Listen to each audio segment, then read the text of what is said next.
El Universal TV. People, I am tired of this whole Trump monologue. Trump attacking Mexicans and Mexicans responding in a language that Mr. Trump can't understand. Complex English beyond the use of the word great and huge already seems to trouble him. So I'm going to trespass the only wall there really is between the United States and Mexico, which is a linguistic wall. And I'm going to try my best not to be caught by the Border Patrol while I do so.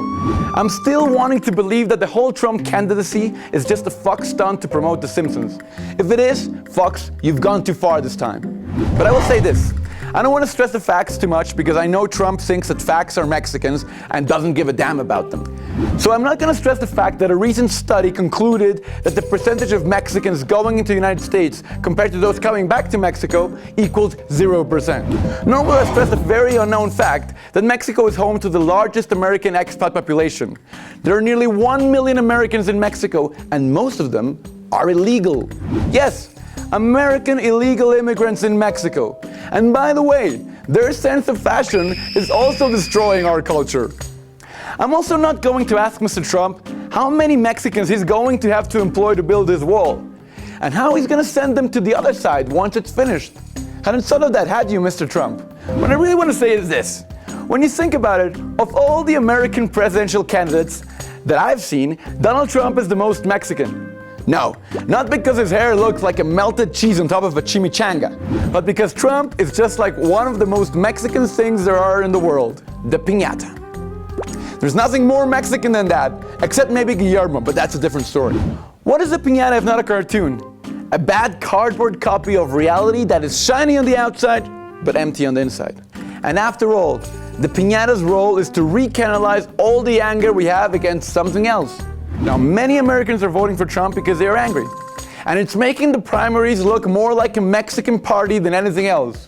When people are frustrated about the economy and the lack of opportunities, and then suddenly someone brings a piñata, it's always a great way to let out all the anger.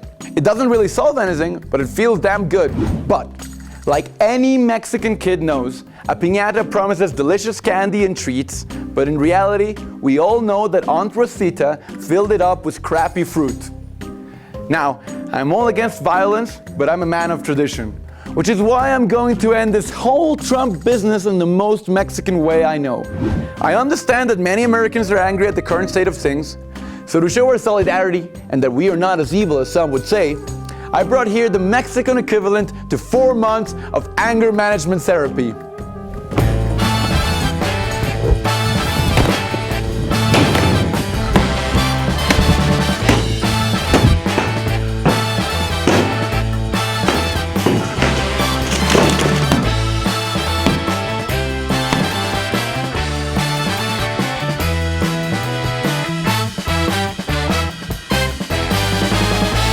And this is my whole point. Once you get all your anger out and you realize you're going to have to clean up all the mess, piñatas don't really seem so fun anymore.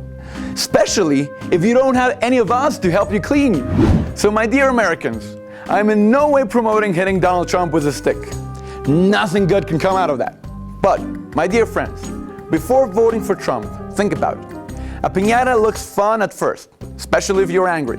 But when you suddenly realize you're an adult, and once it breaks, you're going to have to clean up all that mess, then things stop being all that fun.